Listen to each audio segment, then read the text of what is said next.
Cestou na sever sme sa zastavili pri hranici s Libanonom. Asi 80 metrov od nás už je hraničný pás. Od roku 1948 nikto neprešiel, ak nerátame vojska, touto hranicou.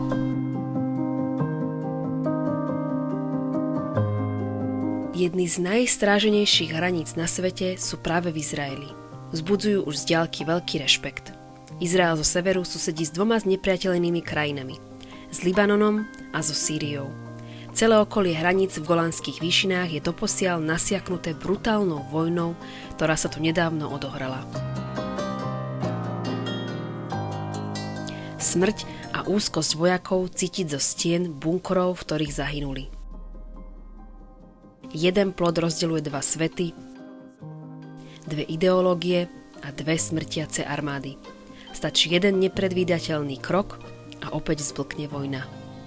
V tomto dieli sa pozrieme na rôzne vojenské aj nevojenské stavby v okolí hraníc s Libanonom, Sýriou, ale aj s Jordánskom. Našimi cestami nás bude sprevádzať náš sprievodca Nimrod, ktorý nám pomôže pochopiť, prečo je mier v týchto končinách krehká a ťažko udržateľná vec.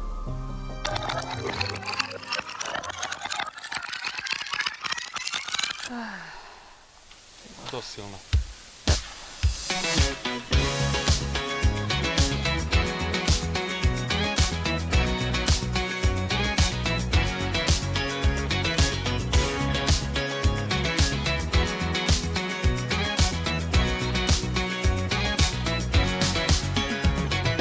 Za nami sa nachádza sírsky hotel, v ktorom slávny špión, ktorý bol Egypťan, židovský Egypťan, Eli Cohen. Keď ste videli film Špión alebo The Spy, tak tu on, keď...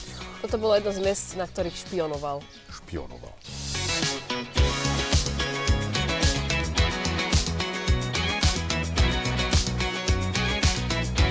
Kam teraz ideme? Vraj sa ideme namočiť do teplých prameňov, ktoré sa tu nachádzajú. A hociaký. Sú zadarmo. V tesnej blízkosti pri jordánskych hraniciach sa nachádza oblasť s horúcimi prameňmi, ktorá sa volá Hamad Gader. Je to miesto, na ktorom si už starí Rímania vybudovali svoje kúpele. Voda tu má až 45 stupňov.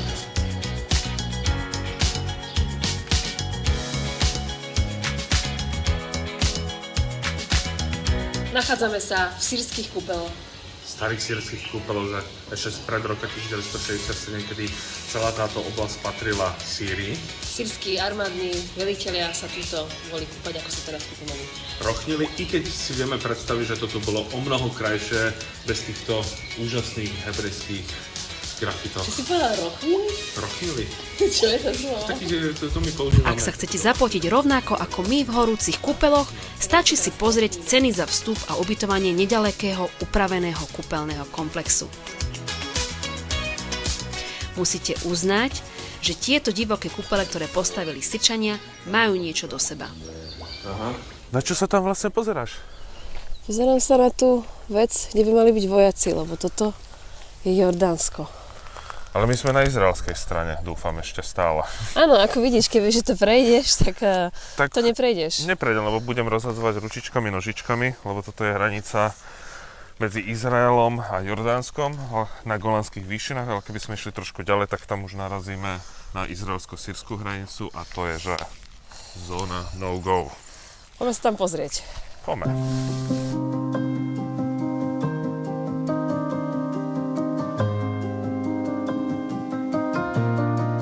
Tí, ktorí ste videli seriál Údolie slz, tak toto je bunker na Tel Saki, v ktorom zahynuli vojaci, aj tuto na okolí zahynuli vojaci počas Jomkipurskej vojny. No a do dnešných dní sa stále chodia si nielen blízky, ale takisto aj ľudia z celého Izraela pripomínať hrdinský boj a vojakov, ktorí chceli ochrániť svoje územie proti sýrskym jednotkám na Golanských výšinách. Sa ideme pozrieť donútra. Počas najdôležitejšieho židovského sviatku Jom Kipur sýrske jednotky napadli Izrael na tomto mieste prekvapivým útokom. Až predtým vlastne, ak zatvorili, tak povedali, povedzte našim rodinám, že ich už neuvidíme. A teraz si predstav, že si tu, na takomto mieste a zavoláš cez vysielačku. Wow. V rovnakom čase egyptská armáda tiež napadla Izrael z juhu. Za menej ako 3 týždne v brutálnej vojne zahynuli tisícky vojakov. Názov Údolie slz je pre toto miesto naozaj tragicky výstižné. Mali by byť na sýrskej strane, lebo približne 500 metrov od nás už je ostnatý drôt. A keby ste sa pozreli ešte tu na trošku dole. Tak tam uvidíme minové pole, po ktorom sa neradno rozbehnúť. Lebo to nie je turistická mínové pole, ale fakt, že skutočná. Na mieste sme stretli mladšiu generáciu vojakov, ktorí nemali problém s natáčaním a boli veľmi priateľskí. Pri našom cestovaní po Izraeli sme stretli množstvo vojakov. Martin a ja sme pokaždé zostali mierne nesvojí z toho, akí boli izraelskí vojaci milí.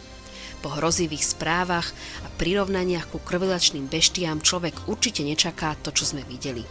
Koniec koncov, za dlhú históriu 3 hlavných náboženstiev sa v dnešnej dobe môže každý modliť v Jeruzaleme a na to, aby to tak zostalo, dohľadajú policajti a vojaci z Izraela. Židia, moslimovia, kresťania, drúzovia a iné menšiny spoločne bok po boku dohliadajú v uniformách na krehký mier, ktorý tu má možno väčšiu cenu ako zlato.